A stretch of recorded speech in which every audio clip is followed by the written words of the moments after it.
Coming up on this Sunday edition of Daily Iowan TV, a look back at eastern Iowa's most recent flood and your latest sports and 3-day weather forecast. Your Daily Iowan TV news update starts now. I'm Tom Brokaw. For more than 100 years now, the University of Iowa community has been waking up to the Daily Iowan. Today, it's the largest newsroom in eastern Iowa. And now you can see the news every night on Daily Iowan TV and get it anytime worldwide at dailyiowan.com.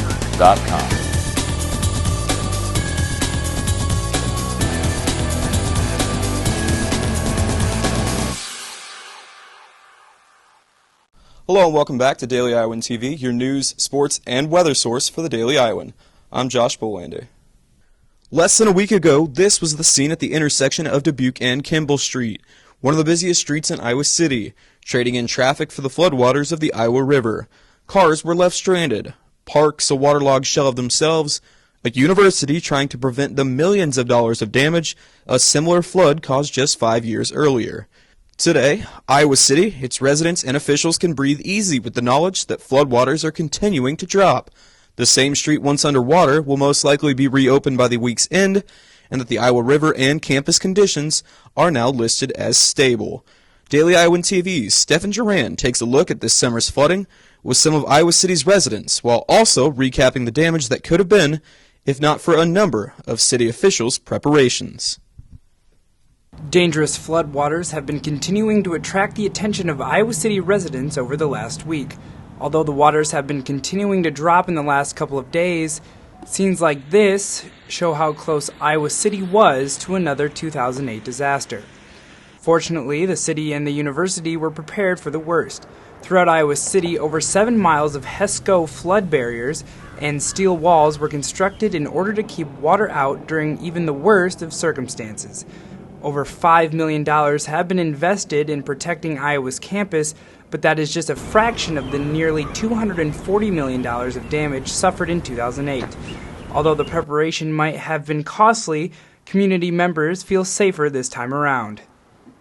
They did what they had to do. There's a lot of money here, a lot of very expensive stuff that has to be protected. They knew what to do, and I have no problem with how they did it.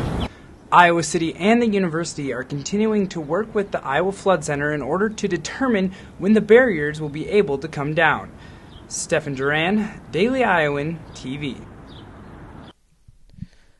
The weather should be cooperating for officials as well over the next few days. We can expect mostly clear skies as we head into the evening hours of your Father's Day, with just a 10% chance of rain and an overnight low of 64 degrees. Monday and Tuesday should bring more of the same, with a high of 84 degrees tomorrow and an overnight low of 62 degrees, with Tuesday cooling off just a bit with a high of 78 and a low of 58. Despite a stormy Saturday evening, the weather was absolutely gorgeous for the kickoff of Iowa City's Pride Week. The 43rd annual Pride celebration is one of the oldest and largest of its kind. The week prides itself on providing a variety of, quote, inclusive and diverse events throughout the year. The GLBTQ community encourages anyone to attend its meetings, with the group officially moving to an official nonprofit status in 2013 in order to increase donations and provide an even bigger celebration with an emphasis on street fairs and entertainment in 2014. Speaking of entertainment, the Stanley Cup Finals is giving fans from Beantown and the Windy City just about all they can handle. After a triple overtime instant classic gave the hometown Blackhawks a 1-0 series lead, Boston answered Saturday night, skating to a 2-1 victory in the first overtime behind Daniel Paille's game-winning wrister nearly 15 minutes into the extra session. Hockey not the only sport deciding their champion. The San Antonio Spurs and Miami Heat are both looking to take control of the NBA Finals Sunday night in the Lone Star State after the defending champs took back home court in Game 4 after a vintage performance from star guard Dwayne Wade.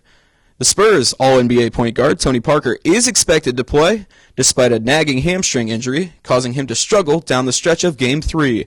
That series, of course, knotted at 2 games apiece. Well, that's going to do it for us here on the Sunday edition of the program, and only with Daily Iowan TV can you get a sneak peek into Monday's pages of the Daily Iowan. Read about the latest on the Primetime League draft, and more on Iowa City's Pride Week.